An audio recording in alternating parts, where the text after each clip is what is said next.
Còn cầm quần áo của con nào chưa? Con phu đi lên lên trong phu bận giáp đánh phu không đi được nữa. Đi cô không? Có xe bệnh chứ. Bạn ạ. Có xe chị tiền cho có thứ sẵn luôn đi rất này. Có đi rất này bạn này. Tí nữa rồi. Bây giờ đang nói về mồ cốt thì cho nó đi này chưa? Đẻ mới hả? Sao chị cần nhất gì? Xui dốc kia đi lấy cho nó. Đúng. Đây. Quay đây. Đây.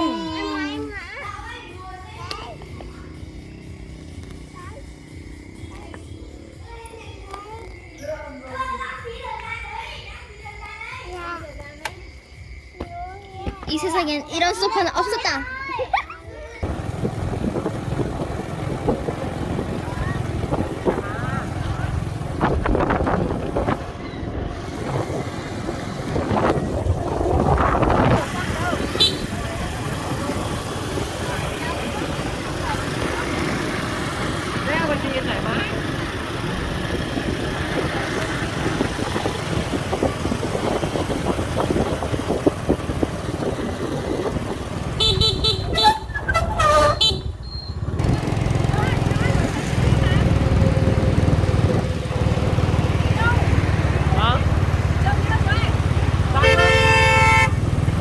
Xe chị thoải mái xong rồi đúng không? Ai?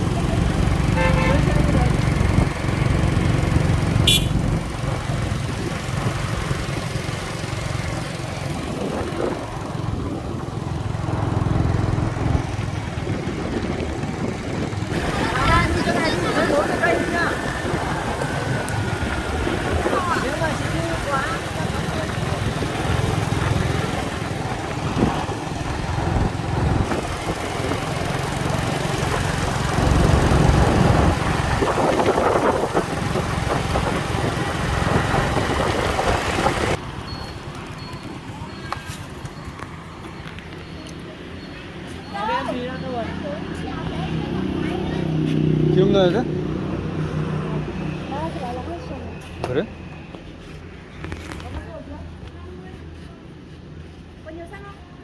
Số đỏ 50.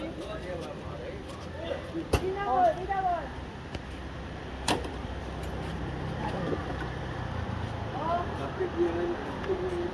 Có cái này không?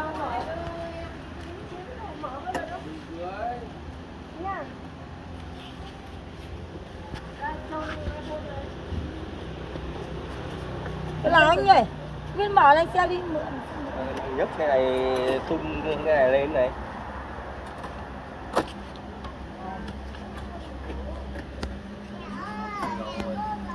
Xe này dính này. Mà đéo mà cả lên trên.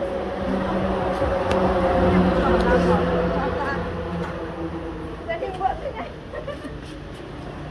mượn là không biết. Xe đi mượn là không biết. Nó đến đâu rồi? 길이가 하나도 없었어?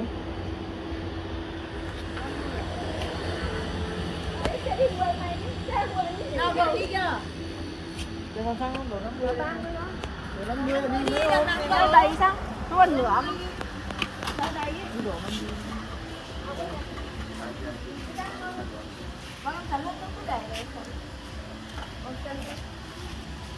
Nó đã đổ rồi. Tính đổ rồi. Ôi Triệu ơi. Sao mà...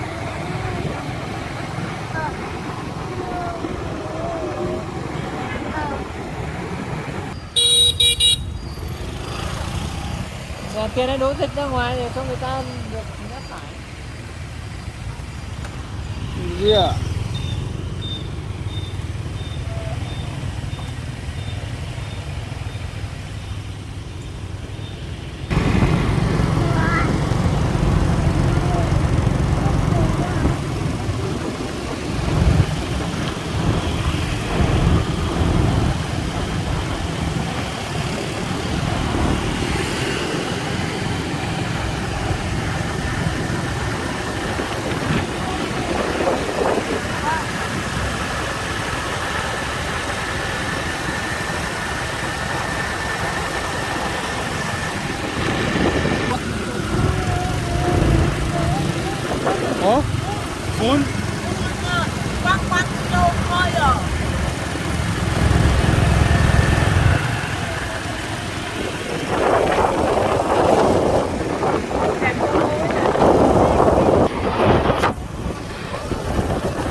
ra đi đi.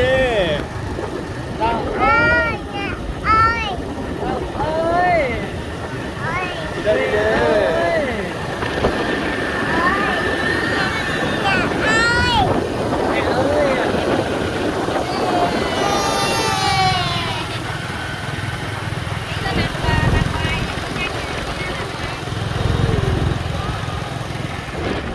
mẹ ơi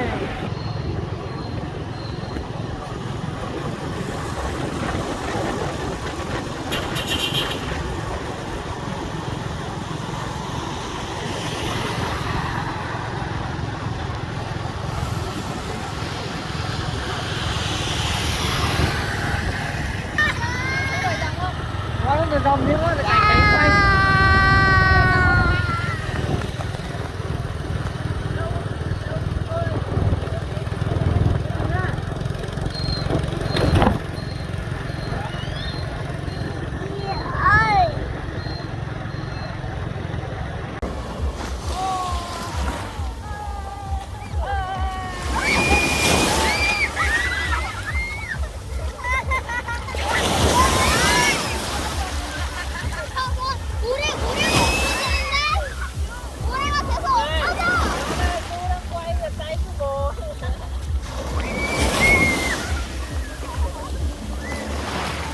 Bốn ơi, đưa phải thôi.